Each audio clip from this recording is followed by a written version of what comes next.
Ma'am, आप अपने बारे में आज कुछ बताइए। मेरा नाम ईशी खोसला है और मैं एक प्रैक्टिसिंग क्लिनिकल न्यूट्रिशनिस्ट हूँ।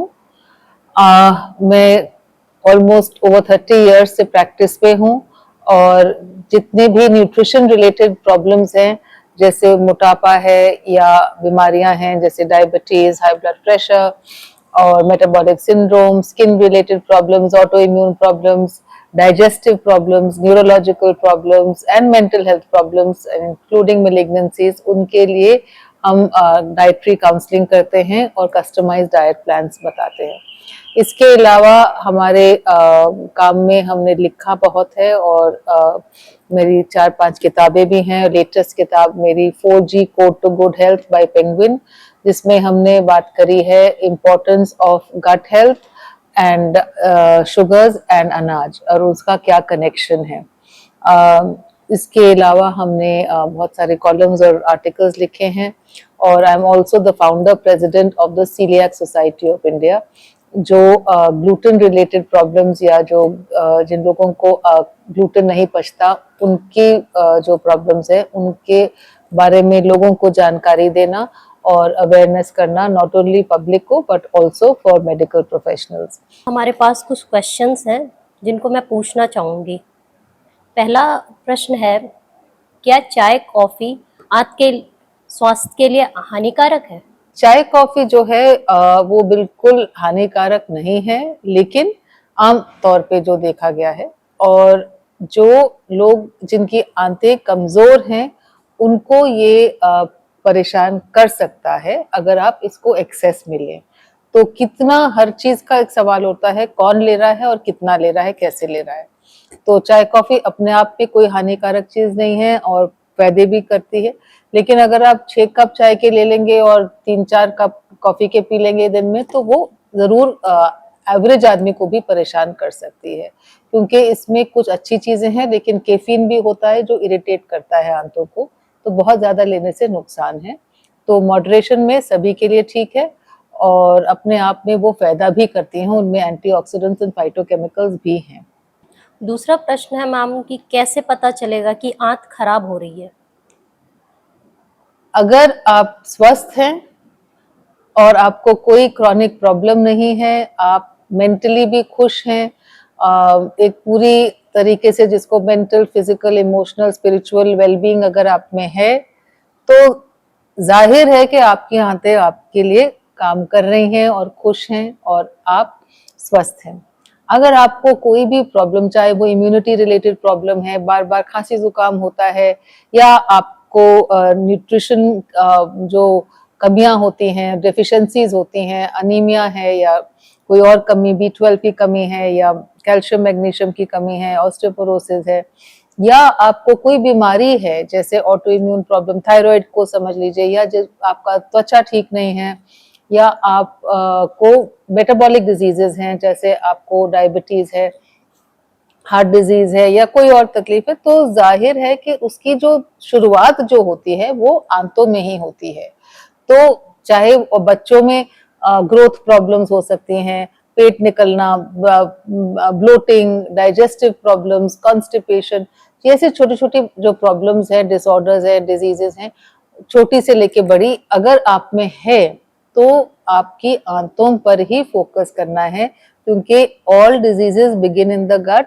और ये जैसा कहा गया है पुराने हमारे शास्त्रों में भी कि ये चीजें जो हैं अगर आपने ठीक करनी है तो आपको अपना हाजमा ही ठीक करना है, और हाजमा आपका ठीक होगा अगर आपकी आंतें ठीक होंगी।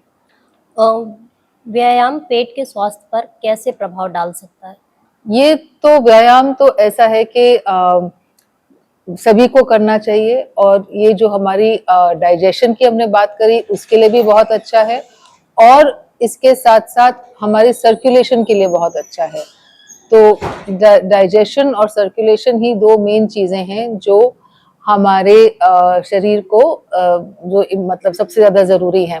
तो एक्सरसाइज जो है वो हमारी सर्कुलेशन बढ़ाता है, ऑक्सीजनेटेड ब्लड पहुंचाता है, हमारी सेल्स जो माइटोकॉन्ड्रियल सेल्स को इंक्रीज करता है, VO2 मैक्स को इम्प्रूव करता है। तो ये जब ऑक्सीजन आपको ज्यादा मिलेगी तो आपको इसका एक्सरसाइज का बेनिफिट मिलेगा।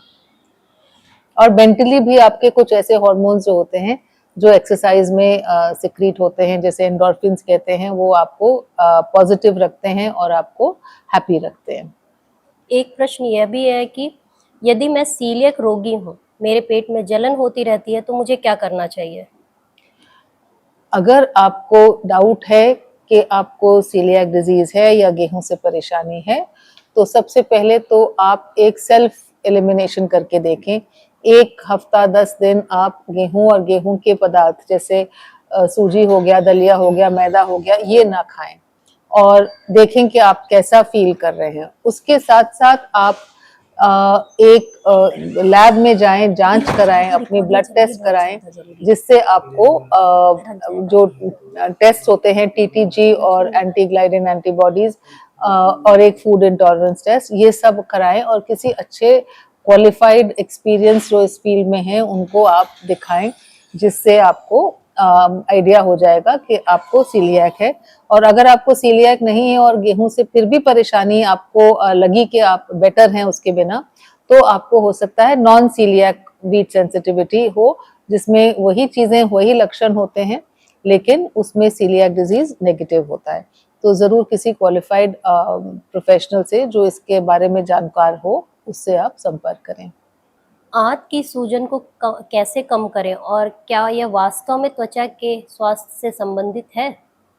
जैसे हमारी आंतें हैं वैसे ही हमारी रिफ्लेक्शन ऑफ स्किन है। तो डेफिनेटली इन्फ्लेमेशन कम करने के लिए सबसे पहले तो जो चीजें आपको तकलीफ दे रही हैं, जैसे ट्रिगर्स इसको कहते हैं, वो हटाने पड़ेंगे। उसको फिर जैसे अगर आपने मान लिया गेहूं आपको तकलीफ कर रहा है, तो आप गेहूं और गेहूं के बने हुए चीजें, मैदा, आटा, सूजी, दलिया और उसके साथ साथ मक्की, सोया, ओट्स वगैरह भी हटाएं और सिंपल चीजें खाएं, जिसमें छोटे अनाज जैसे स्मॉल मिलेट्स हैं, लिटिल मिलेट्स हैं, या आप चावल के अलग अलग रूप हैं वो ले लें।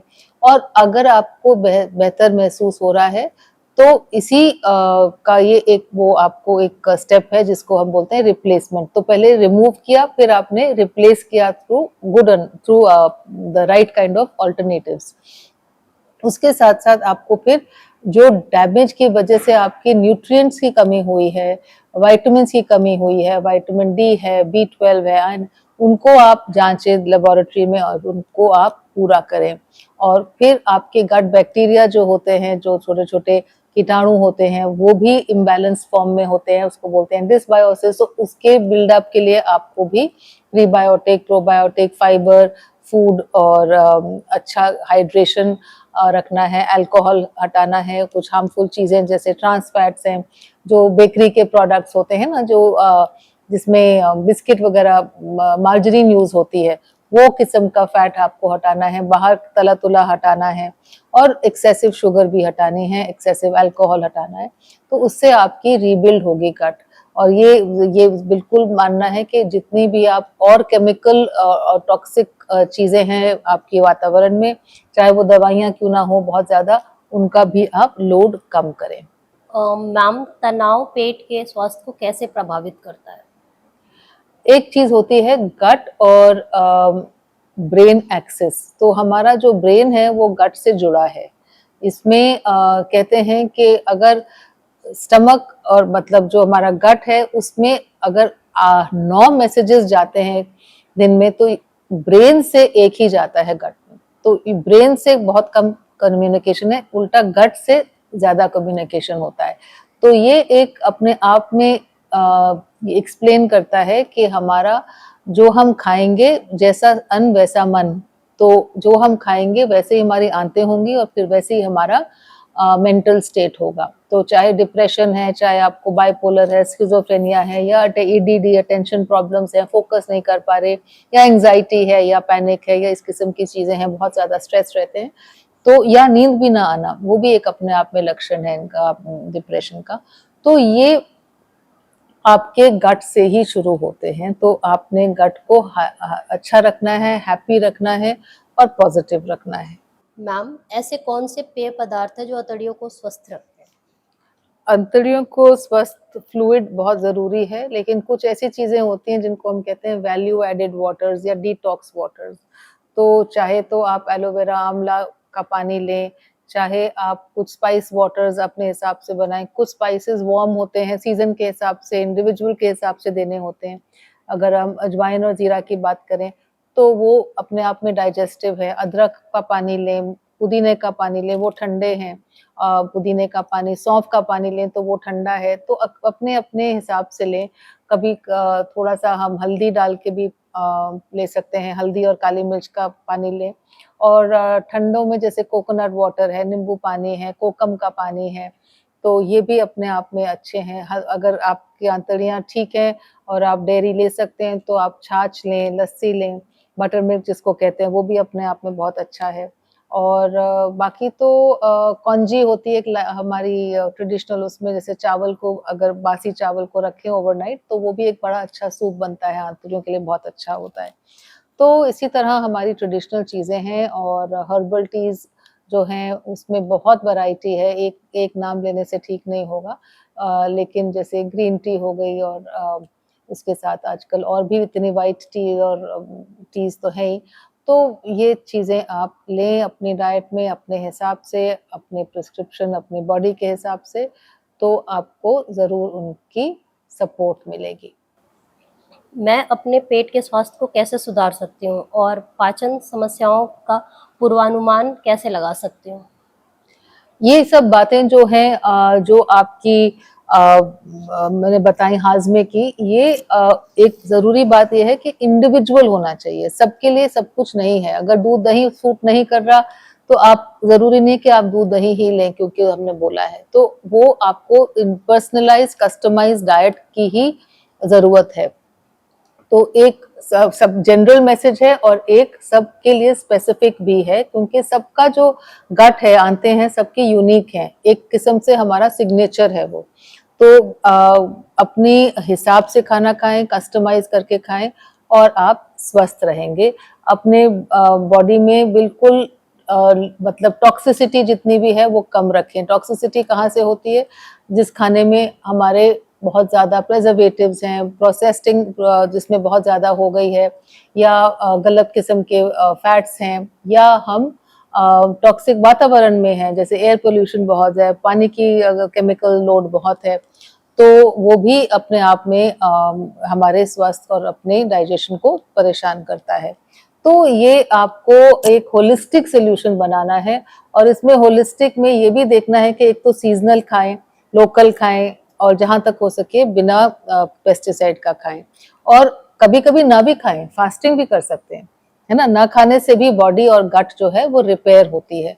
अगर आप 16 घंटे का फास्ट करते हैं तो आपकी बॉडी डेफिनेटली रिपेयर होती है। बट उस 16 घंटे के फास्ट में और 8 घंटे में जो खाएं वो भी इम्पोर्टेंट है, और वो भी 8 घंटे कौन से हैं। अगर आप early part of the day में खाएंगे तो बेनिफिट होगा, रात को खाएंगे तो वो आपको ठीक नहीं रहता, बेस्ट नहीं है। इसलिए क्या खाएं और कितनी मात्रा में खाएं, कैसे खाएं, सब जरूरी है। और कभी कभी फास्टिंग भी करें। और इसके अलावा लाइफस्टाइल में और चीजें भी इंक्लूड करें, जैसे योगा है, मेंटल और फिजिकल बॉडी और इमोशनल का जो तालमेल बनता है वो उससे बनता है। योगा है, कार्डियोवैस्कुलर एक्सरसाइज है, मेडिटेशन है, और गुड स्लीप है।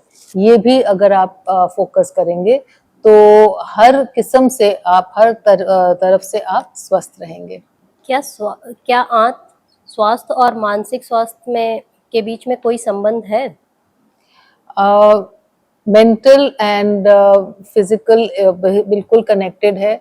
और ये आपको नहीं पता कि हमारा 80% 90% जो न्यूरोट्रांसमीटर्स हैं, जो हमारे हैप्पी हार्मोन्स हैं, वो हमारी आंतों में ही बनते हैं। चाहे वो इवन स्लीप वाले हार्मोन्स हैं, वो आंतों में बनते हैं। बहुत कम बनते हैं जो ब्रेन में, हम सोचते हैं कि ये सब ब्रेन में है, लेकिन मोस्ट ऑफ इट जो है हमारा आंतों में है। तो बिल्कुल कनेक्शन है। और जो लोग के आंतें ठीक नहीं हैं, और वो हम देख रहे हैं because of many reasons, youngsters को डिप्रेशन बहुत हो रहा है, एंजाइटी, पैनिक बहुत कॉमन चीजें हो गई हैं, उसके लिए लोग दवाइयां ले रहे हैं। लेकिन दवाइयों से पहले अगर आप अपनी डाइजेशन को और फूड को फिक्स करेंगे तो आपको दवाइयों से भी आप बच सकते हैं। तो डेफिनेटली कनेक्शन है। और डिप्रेशन, सुसाइड इंडिया में तो बहुत ज्यादा है। एक आंकड़ा है कि हर घंटे में हिंदुस्तान में एक बच्चा सुसाइड करता है, तो बहुत ज्यादा गंभीर है ये, और ये होना नहीं चाहिए। हमारे पास बहुत खुश रहने के सूत्र हैं, हमारी एनवायरनमेंट जो है हमारी बहुत खुशहाल है, अबंडेंस है हमारे पास, लेकिन तब भी हम लोग एक स्ट्रेस माहौल में रहते हैं, स्ट्रेस तनाव बना के रखते हैं, क्योंकि हमारी जो है आंतों का जो बैलेंस है वो बिगड़ा हुआ है। तो इसमें डेफिनेटली एक बहुत बड़ा पोटेंशियल है हम सब के लिए। आंत के स्वास्थ्य के लिए सबसे खराब खाद्य पदार्थ कौन से हैं?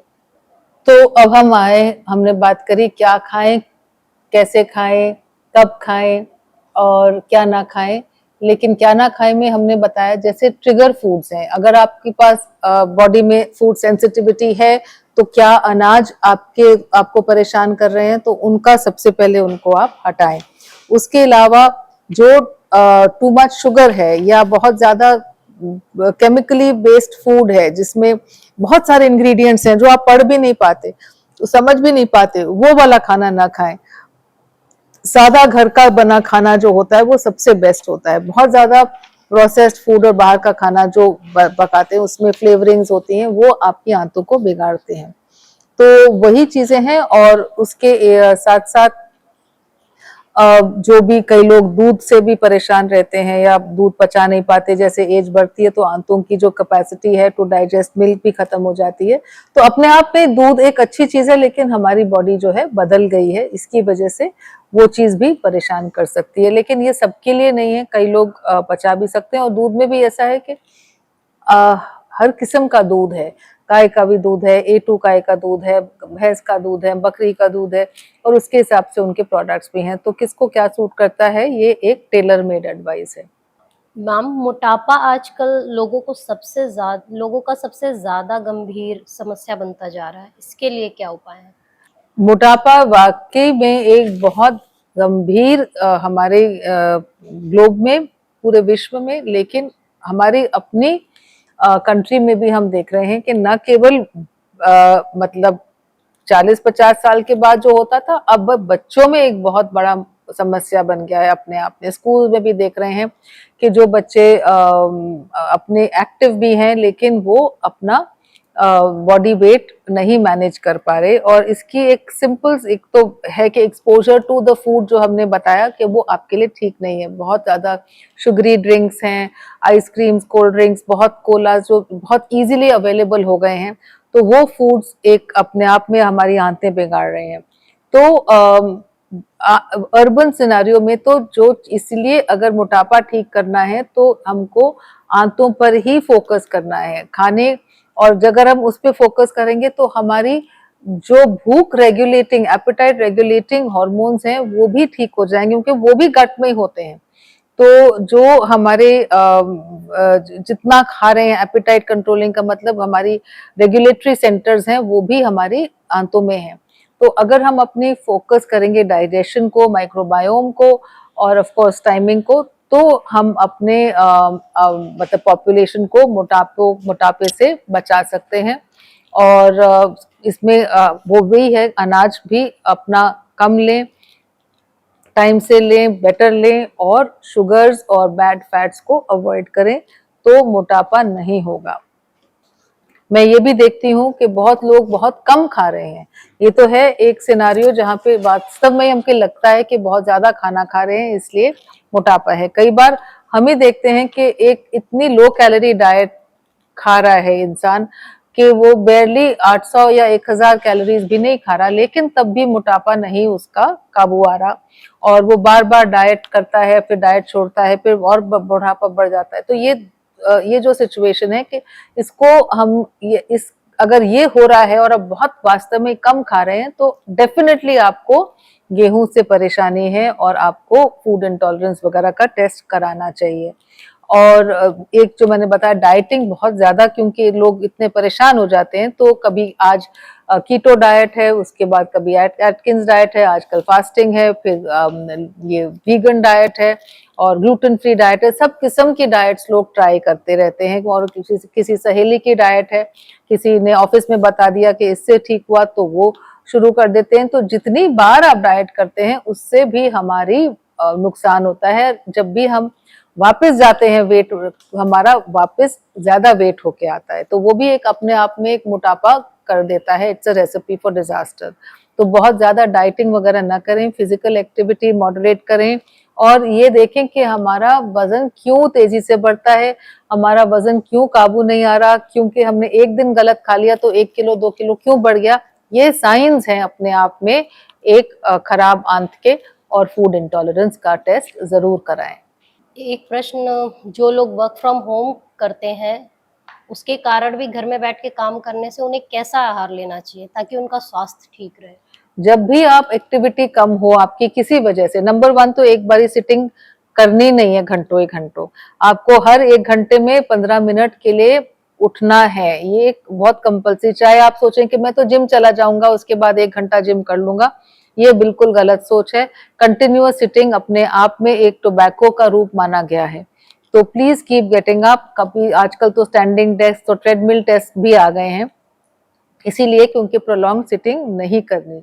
लेकिन अगर आप फिर भी एक्टिविटी आपकी कॉम्प्रोमाइज है तो खाना हल्का लें, और हल्का खाने का रेसिपी यही है कि जब आप अपनी डाइट में सब्जियों के अराउंड आप अपनी डाइट बनाएंगे जिसमें कैलोरीज कम होती हैं और ताकत ज्यादा होती है, तो हल्का खाना खाएं और अनाज कम करें, शुगर्स कम करें और पानी ज्यादा लें, हर्बल टीज वगैरह लें, तो आपको चांसेस हैं कि मोटापा नहीं होगा, even though you are not active और walking as much. Middle class यानी मध्यम वर्गीय लोग जो रोज बनाते रोज खाते हैं, जिनकी आबादी भी ज्यादा है, उनके लिए आप कौन सा ट्रिप देना चाहेंगी जिससे वो स्वस्थ और संतुलित रहे? इसमें जो एवरेज इंसान है जो ताज़ा बना हुआ खाना खाता है, तो कुछ चीज़ें कंपल्सरी होनी चाहिए। जैसे मैं कहती हूँ 1 खीरा डेली, 1 गाजर, 1 लाल कोई भी सब्जी हो, चाहे वो चुकंदर हो चाहे वो टमाटर हो, ये कंपल्सरी है, ठीक है। उसके साथ साथ 1 या 2 सीजनल फल जरूर हो, चाहे वो केला हो, चाहे वो अमरूद हो, चाहे वो सेब हो, कोई ज्यादा महंगे फल लेने की जरूरत नहीं होती। इसके साथ साथ कम से कम 1 नींबू नहीं तो 2 और आंवला, ये डेली खाएं। 1 या 2 आंवला वैसे खाएं, रस के फॉर्म में खाएं या जैसे भी आपको अच्छा लगे, तो ये डेली खाना है।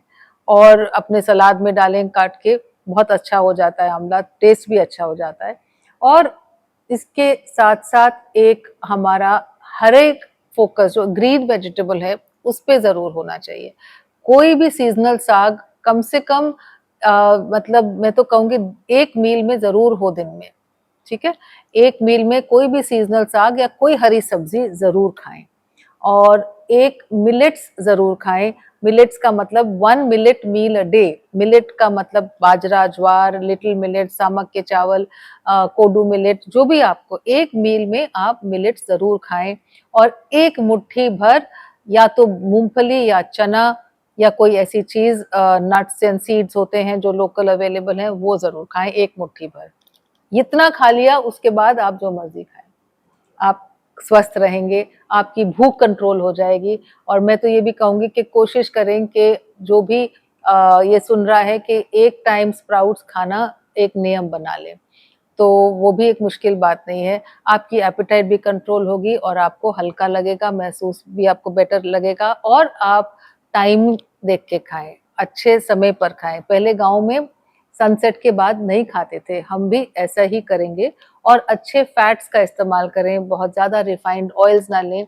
ये भी बहुत सरसों का तेल होता है या कुछ अपना बना हुआ घर का घी हो, उसमें खाना पकाएंगे तो आपको डेफिनेटली बेनिफिट्स मिलेंगे और आप स्वस्थ रहेंगे। Thank you ma'am, thank you so much